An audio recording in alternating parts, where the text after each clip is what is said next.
La medicina psicobiológica considera la diabetes como el resultado de una serie de trastornos biológicos, familiares y sociales. Desde nuestra teoría, aquello que la medicina llama enfermedad no es otra cosa que las respuestas a las amenazas a la supervivencia que los seres vivos han sufrido en el curso de la evolución. Esas respuestas se han convertido en programas cerebrales que actualmente se activan cuando se rememora una situación similar a la que ocurrió en el pasado evolutivo. Sostenemos que todas las teorías sobre el origen de la enfermedad se relacionan con otras teorías que le permiten una lógica sobre las causas de las llamadas enfermedades, pero también una manera de explicar su desarrollo, su prevención y su forma de diagnosticarla y tratarlas. Estas teorías previas habitualmente han sido aceptadas por el paradigma vigente, ya que si no fuera así, sería imposible generar esta teoría emergente. Pero a la vez debemos decir que estas nuevas concepciones generan fuertes rechazos si contradicen algunos de los objetivos de las teorías en las que se fundan. La medicina psicobiológica se basa en aportes tales como las neurociencias, la embriología y la fisiología del sistema nervioso. Pero a la vez explica todas estas teorías desde un sentido que no se ha considerado: la búsqueda de la supervivencia y de la inclusión en un cuerpo social. Es por ello que hemos dividido a la visión sobre la enfermedad en 4 teorías médicas que nos permiten entender de qué hablamos cuando estamos nombrando una enfermedad. La primera visión la llamamos la medicina de la patología. Es la teoría más aceptada por el modelo vigente. También se la conoce como medicina científica o basada en evidencias. Entiende a la enfermedad como una anomalía, una alteración tanto del orgánico como de lo funcional, es decir, de aquello que se puede ver o medir. El desarrollo de las enfermedades se explica en esta teoría a través de cambios micro o macroscópicos y se diagnostica con los elementos que observan esos cambios: análisis de los tejidos, reactivos químicos e imágenes que demuestran los cambios anatómicos y funcionales. Entre las causas principales de las anomalías, según esta medicina, se anotan las genéticas, las tóxicas, las ambientales, los hábitos y las exigencias continuas agrupadas bajo el nombre de estrés o disminución de las defensas. Son curables cuando la alteración no es intensa o cuando el modelo científico ya encontró una forma para que no se manifiesten. Aquí la curación significa que el desorden ya no es mensurable con los métodos de diagnóstico que este modelo usa. Son incurables cuando la alteración es muy intensa o el modelo aún no encontró la forma de evitar su manifestación. La prevención de las enfermedades en esta medicina de la patología se hace sobre las causas que las provocan, haciendo hincapié sobre la realización de estudios que detecten cambios mínimos a nivel orgánico. El tratamiento se basa en la eliminación de las causas verificables y de los síntomas a través de un arsenal médico que se ha ido formando con la colaboración de la ingeniería, la bioquímica y la biotecnología. La teoría que la sostiene es la llamada teoría microbiológica, es decir, la existencia de microorganismos o microelementos que interactúan con el ser vivo produciendo desequilibrios en el cuerpo. El objetivo de esta mirada sobre la enfermedad es encontrar respuestas bioquímicas o mecánicas para todas las personas, generando lo que entiende como un estado de salud, es decir, una ausencia de síntomas o enfermedades, es decir, un regreso a un estado de normalidad. No propone significado, esta medicina de la patología, ni objetivo en el desorden al que llama enfermedad. La segunda visión la llamamos medicina vitalista. Aquí la causa de la enfermedad es un bloqueo en la energía que circula en todo el cuerpo. Aquí agrupamos a las llamadas medicinas vibracionales, como la homeopatía, la antroposofía, los florales, a las medicinas basadas exclusivamente en la alimentación, macrobiótica, vegetarianismo, a las que actúan sobre centros del cuerpo para desbloquear energías, como la acupuntura, la reflexoterapia, las medicinas energéticas y a todas aquellas que utilizan sustancias no manejadas habitualmente por los laboratorios de productos farmacéuticos, fitoterapia o fidioterapia, medicinas autóctonas o chamánicas. El desarrollo de la enfermedad para la medicina vitalista es la consecuencia de características de la personalidad, como ocurre en la homeopatía o en la ayurveda, de energías perversas, como ocurre en la medicina china, o de situaciones puntuales que producen bloqueos en la circulación de la energía. Susto, alimentación inadecuada, estados crónicos de intoxicación interna o externa. La curación para la medicina vitalista es la recuperación de la circulación energética, cuya comprobación puede hacerse en los pulsos, en la lengua, en aparatos que miden esa energía o subjetivamente en las declaraciones de los propios pacientes. La prevención en la medicina vitalista es la acción sobre las causas energéticas, haciendo hincapié en la alimentación, en los hábitos físicos y en la modificación de los rasgos extremos de la personalidad. El tratamiento se basa en las técnicas que cada uno hace: alimentación determinada, utilización de agujas, medicamentos que equilibran la energía, imposición de manos, aparatología. La teoría en la que se sostiene es la existencia de una energía que es la fuente de la vida y de una ley natural que es ignorada cuando aparece la enfermedad. El objetivo de las medicinas vitalistas es la armonía con los seres vivos y el alejamiento de las llamadas sustancias perjudiciales para la vida. El sentido de la enfermedad aquí es la alarma sobre la desviación de los objetivos de la vida. La tercera visión de las medicinas la llamamos la medicina del pánico. La causa de la enfermedad aquí es tan desconocida o de distintos orígenes que es imposible encontrar la causa. Se citan como enfermedades en la medicina del pánico lo que siempre fueron considerados factores de riesgo. Se exige actuar sobre esos factores con medicamentos cuando no son enfermedades. Aquí se reemplaza la prevención por la detección precoz, es decir, no hay medicina preventiva, sino búsqueda molecular de la enfermedad. Englobamos en esta medicina del pánico, entre tantas otras, a las llamadas vacunaciones masivas, la posición extrema de la llamada medicina basada en evidencias, la asimilación del HIV al SIDA y todas las campañas de los laboratorios de drogas, maquinarias médicas y la invención de enfermedades inexistentes. Para la medicina del pánico, el desarrollo de la enfermedad es originada por el ataque del medio externo, al que se considera un enemigo, convirtiendo en enfermedades los intentos de adaptación a ese medio. Es así que desórdenes tales como el colesterol, la descalcificación, la ansiedad o el duelo son tratados como enfermedades que exigen medicación permanente. El objetivo de esta posición es el control de la población a través de amenazas que impliquen la necesidad de fuerzas organizadas que respondan a esas amenazas. La curación en la medicina del pánico se plantea como la vuelta a un estado de normalidad que ellos mismos definen al crear un estado nuevo y amenazante que se llama patológico. La terapéutica siempre es agresiva, generando nuevas enfermedades que son el costo de salvar la vida en la lucha con la patología. El sentido y el objetivo de la enfermedad fluctúa entre el castigo por el modo de vida, por ejemplo en el SIDA, a la comprensión de que solo se podrá estar seguro si se obedece el orden del sistema.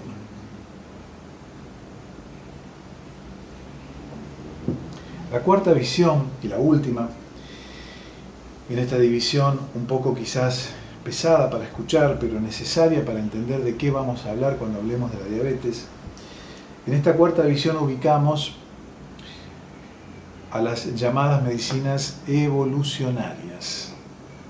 Aquí se encuentra la llamada nueva medicina de Hammer y todos los desprendimientos que han surgido de ella, entre otros la medicina psicobiológica.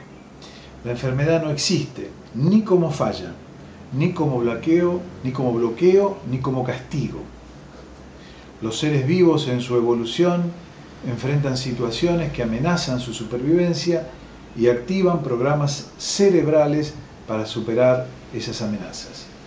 La causa de la activación de estos programas es la insatisfacción de necesidades biológicas, de demandas socioculturales o de deseos subjetivos. Se propone un cambio en el lenguaje de la medicina. Ya no se llama enfermedad, sino programa especial de supervivencia o programa de emergencia transitoria. En ese cambio de lenguaje se genera una conciencia de lo que está ocurriendo y no de lo que debería ocurrir. No es más la lucha contra la enfermedad, sino la observación de que en el vínculo con los otros se activó un programa cerebral que necesita de los otros para ser superado. El desarrollo de la enfermedad se explica a través de la evolución y del estudio de la embriología y del sistema nervioso vegetativo. El desencadenante de los programas de supervivencia es un hecho sorpresivo, dramático subjetivamente e imposible de ser verbalizado. El tratamiento de los cambios orgánicos y funcionales se basa en la comprensión de las causas y el desarrollo de los mismos, pudiendo utilizar cualquiera de los instrumentos de las anteriores medicinas, pero no para eliminar su desarrollo, sino para acompañarlo o aliviarlo. La prevención de esos procesos exige un cambio en la forma de ver la realidad, en donde todos como sociedad entendemos que cada persona que ha activado ese programa de emergencia debe ser ayudada a cumplir con el mismo o a inactivarlo de acuerdo a los riesgos que tal programa supone. El sentido de la enfermedad es seguir evolucionando como seres vivos. El objetivo de esta clasificación es comenzar a entender de qué hablamos cuando nombramos la palabra enfermedad. Y si es posible seguir nombrándola, pero ahora ya asociándola a cada una de estas teorías. Es indudable que para la medicina basada en evidencias, la de la patología, lo que importa es el fenómeno, lo que se puede medir. La anemia, la glicemia, la erupción, el tumor. El extremo de esta mirada, la medicina del pánico, exige que el fenómeno sea eliminado inmediatamente.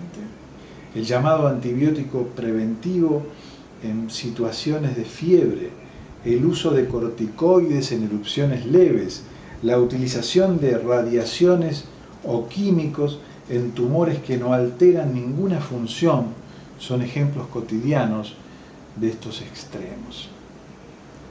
Las llamadas medicinas naturistas, en cambio, optarían por una prudencia en el uso de tales acciones, indicando medicinas llamadas blandas, cambios en la alimentación y en las costumbres. No apuntan solo al fenómeno, sino también a los desequilibrios que estos manifiestan.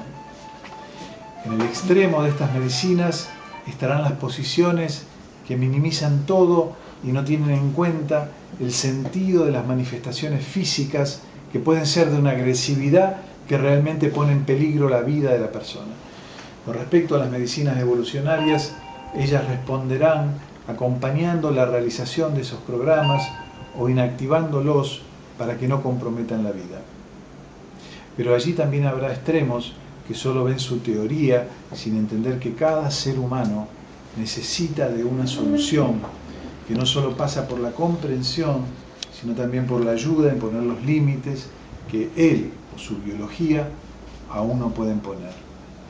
Es a partir de este posicionamiento que debemos preguntarnos si la enfermedad como concepto y como realidad es lo mismo para todos, o hay grupos que tienen un concepto tan distinto que influye en la realidad de esa expresión de la vida que llamamos enfermedad. Y ahora vamos a hablar, sí, de la diabetes para la medicina psicobiológica.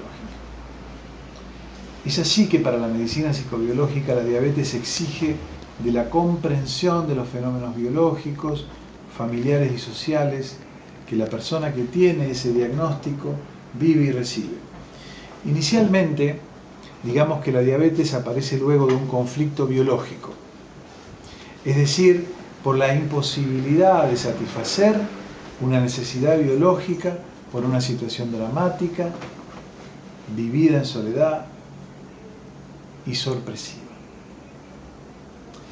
La respuesta a este conflicto se vive de manera sincrónica en el cerebro, en la psiquis y en el órgano. En el cerebro aparece una imagen que puede verse en una tomografía en la zona frontal de la corteza cerebral. En las células del páncreas aparece una disminución en la producción o en la función de la insulina y aún también una imagen tomográfica en el páncreas. En la psiquis se genera una situación de exigencia en resistir una vivencia de separación o de invasión de territorio. Esta resistencia tiene un objetivo que es soportar esa separación o invasión desde un lugar estoico.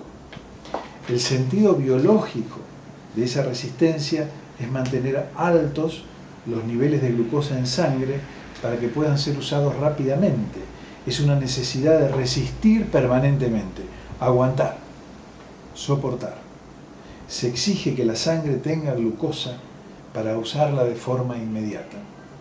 Tenemos que entender que este sentido biológico no está mediado por nuestro yo, sino por un programa cerebral que se activa porque en algún momento evolutivo fue útil para superar una amenaza a la supervivencia.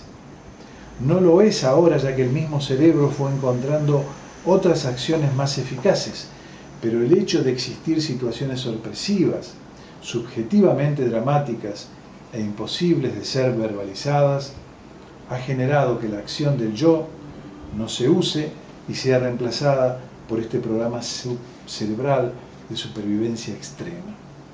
Repetimos que el sentido biológico de la hiperglicemia es estar preparado para seguir resistiendo fisiológicamente una situación de amenaza territorial o separación. Es aquí que las características personales, familiares y sociales jugarán un rol determinante para que esta hiperglicemia quede registrada como una conducta permanente o transitoria, o también para que no sea jamás una respuesta viable y la diabetes no aparezca. En lo personal, las situaciones vividas serán registradas desde lo que llamamos un rol biológico. El mismo será el que determine esa respuesta biológica. Los seres vivos en la naturaleza salvaje se dividen en predadores y presas, territoriales y proveedores. Todos tenemos un poco de todo, pero la persona que desarrolla la conducta diabética es fundamentalmente un territorial. Es decir, su consistencia como ser vivo la encontrará en el reconocimiento de parte de los otros, en desempeñar un rol que lo vincule a los otros como perteneciente a un territorio. Su inestabilidad aparece cuando esa pertenencia es cuestionada. Allí aparecen las luchas territoriales y las exclusiones de la pertenencia. Cuando ellas aparecen tendrá tres opciones: enfrentarlas, huir o esperar que algo cambie.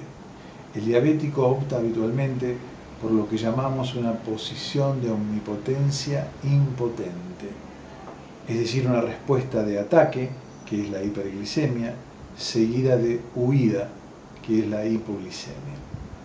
Esto se describe en la naturaleza como un ritual de dispersión para disminuir la tensión que la lucha territorial produce. Eso es lo que ocurre en la llamada diabetes tipo 2.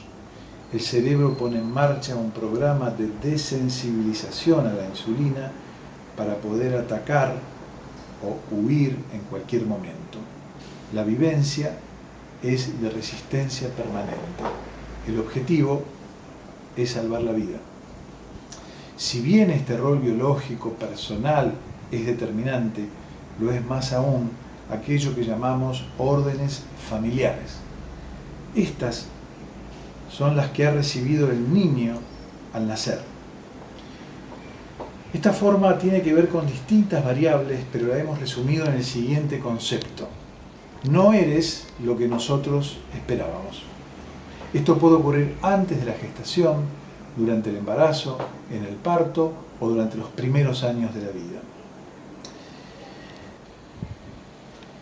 En la técnica llamada búsqueda de la escena fundante, técnica que usamos en la medicina psicobiológica, se observa siempre la presencia de este mandato. Esperábamos una nena, no es parecido a mí, es muy llorón, no se destaca en el deporte y tantas otras opciones que generan un modo de defenderse de esa percepción. Y como todos los seres vivos ante una amenaza, atacamos, huimos o nos quedamos quietos. La opción que usará el diabético será la omnipotencia impotente. Alternar, enfrentar y huir. Enfrentarla significará: tengo que lograr un juicio de aprobación por parte del otro. Omnipotencia. La huida será: me alejo del juicio de los demás. Impotencia. Es aquí que para entender el mecanismo de la diabetes será útil recurrir al nombre de ella. Ningún nombre es inocente. Bet es casa y dia es cortado en dos.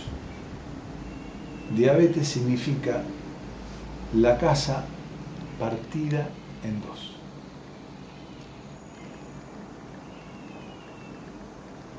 Y la casa en cuestión es el propio cuerpo, el otro o el territorio.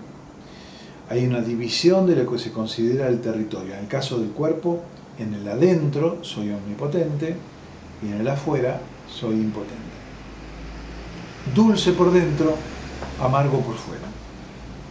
Con el otro pasa lo mismo. No puedo tomar contacto con la dulzura, no la puedo incorporar y la elimino por la orina.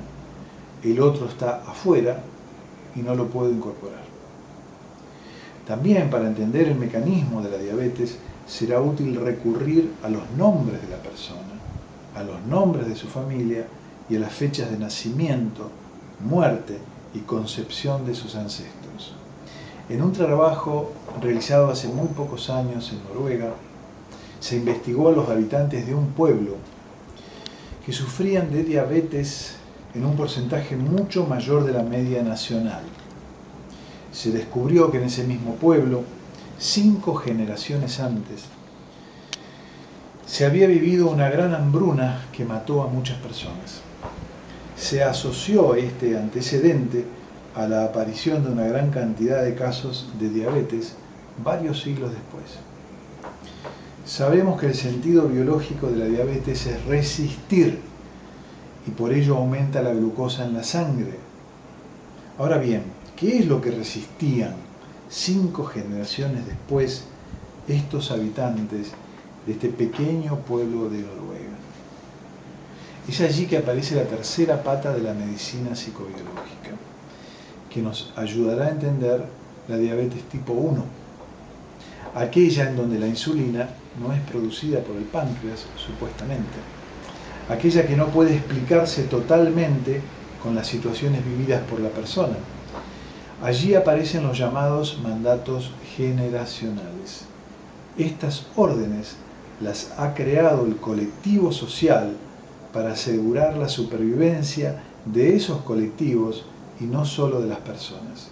En los diabéticos el mandato generacional que los habita es: debes tener lo que el otro necesita. Pero no es una vivencia personal. Ese mandato está en sus células y aquí particularmente en las células del páncreas que producen insulina. Y la enfermedad aparecerá cuando ese mandato no puede cumplirse. Ya no es resistir, sino dejar de cumplir. Ya no se puede tener lo que el otro necesita. Allí aparece la diabetes tipo 1. A este tipo de diabetes la llamamos enfermedad arquetípica y no solo tiene que ver con lo personal y lo familiar, sino con lo generacional. Allí habrá que buscar antecedentes en anteriores generaciones, porque la orden nació en alguna de ellas. como en el pueblito de Noruega. Es por eso que la diabetes podrá tener, en este caso, la diabetes tipo 1, situaciones previas desencadenantes o no. Pero lo más importante es que la reacción frente a lo biológico ya no es atacar o huir, sino esta vez quedarse quieto, hacerse el muerto. Es una estrategia que las presas usan frente a los predadores. El predador no come carne muerta, solo come carne que ha matado él, no es carroñero. Es un código que usa la célula como supervivencia. La glándula deja de funcionar, se hace la muerta. No se busca cumplir ni con la orden biológica ni con la orden familiar. Se deja de reaccionar ante ellas y se niega el sentido biológico de disponer de la glucosa. Ya no es búsqueda de supervivencia, sino denuncia de que no se lucha más. Teniendo en cuenta todo esto, el abordaje terapéutico que planteamos se debe hacer en el plano personal, familiar y generacional. En el plano personal abordamos el rol biológico. Definimos, recuerden, la vivencia personal como la de resistir con una alternancia de ataque y huida una situación de separación o de invasión territorial.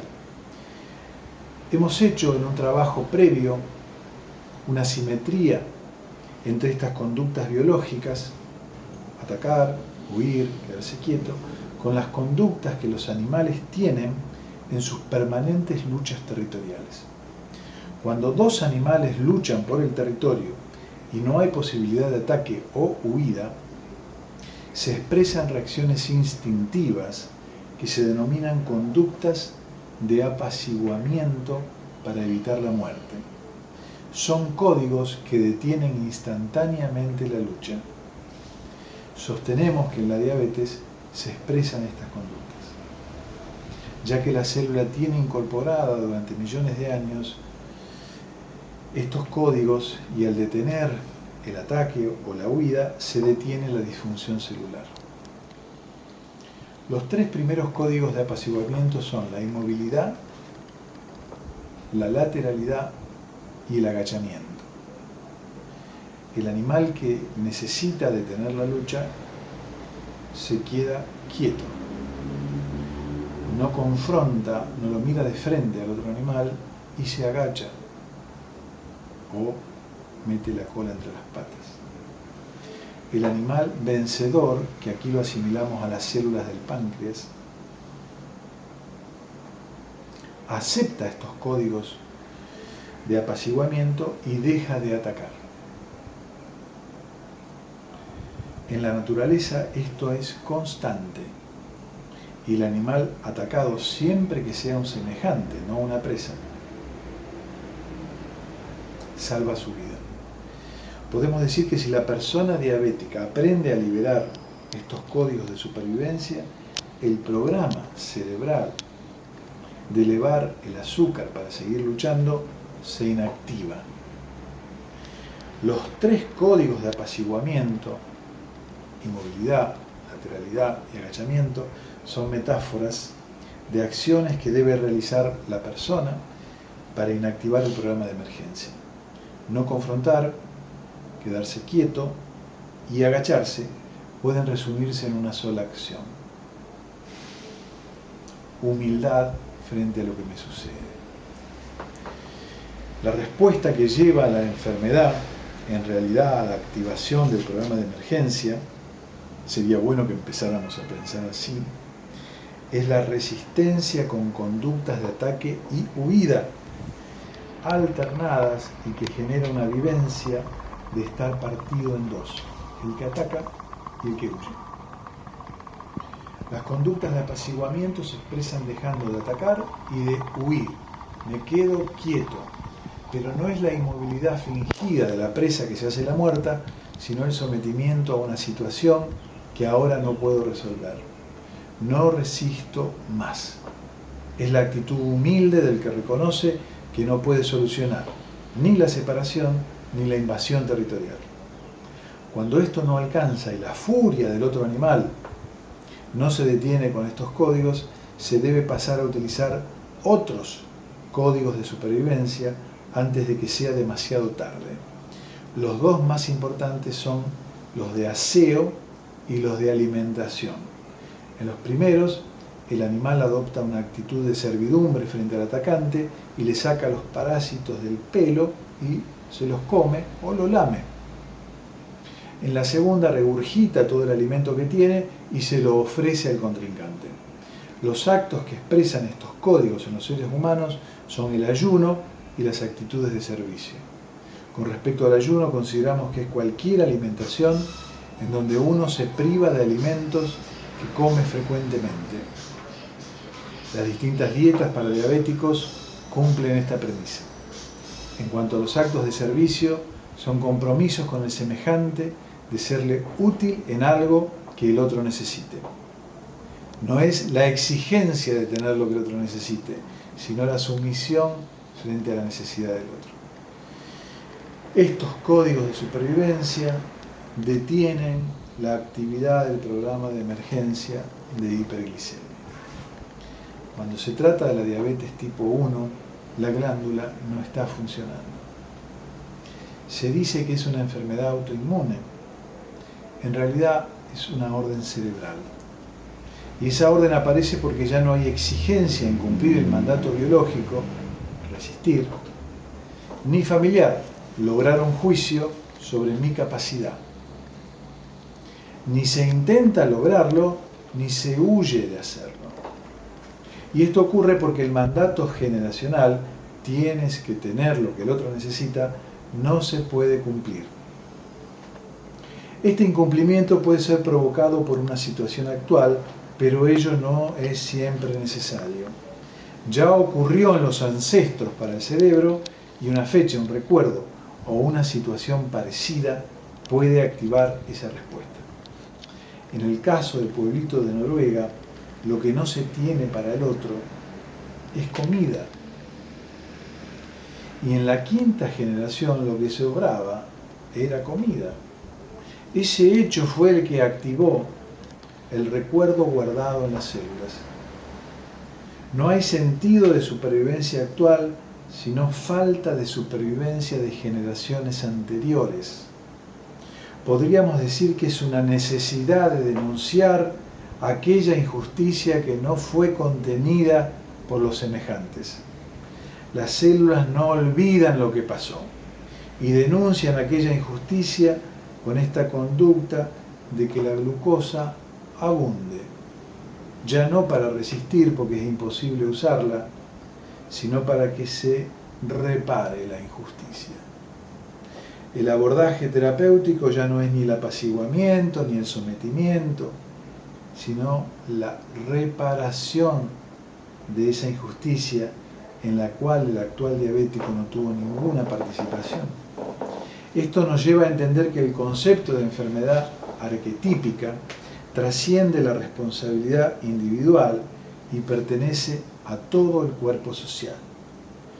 La diabetes tipo 1 no es un programa de supervivencia, sino un programa de emergencia para reparar una injusticia que viene de varias generaciones, que no han tenido lo que el otro necesita.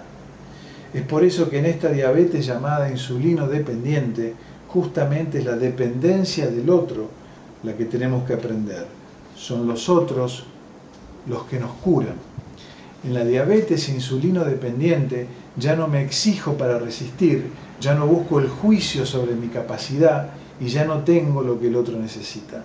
Se deben aprender a trascender estas exigencias y recuperar el concepto de ser con los otros y ya no para los otros.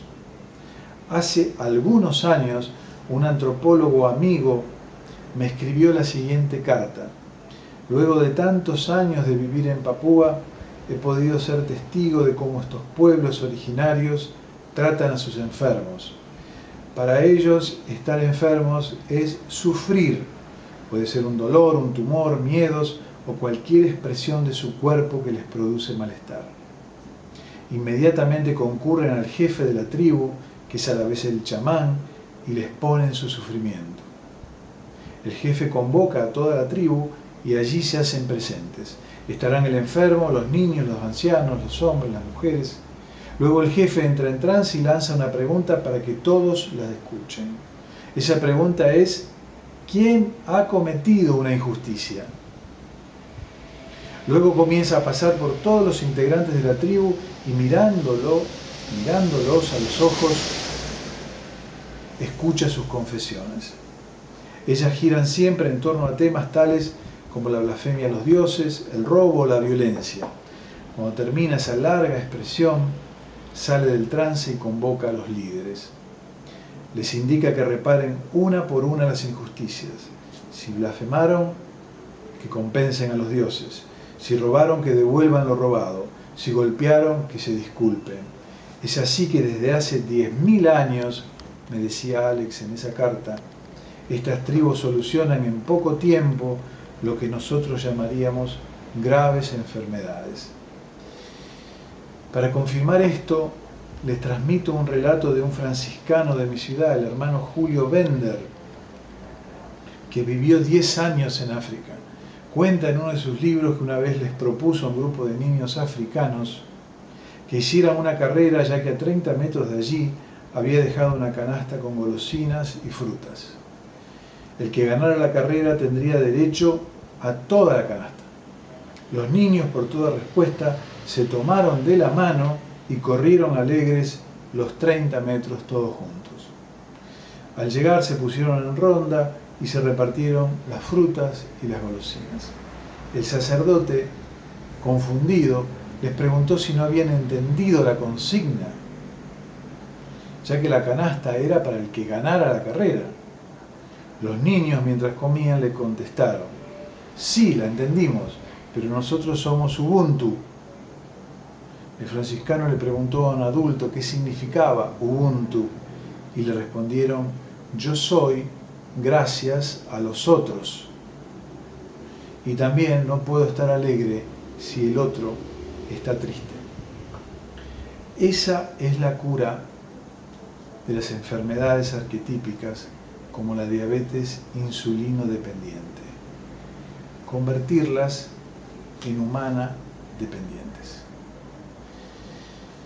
Este es el aporte que he escrito sobre diabetes para este encuentro.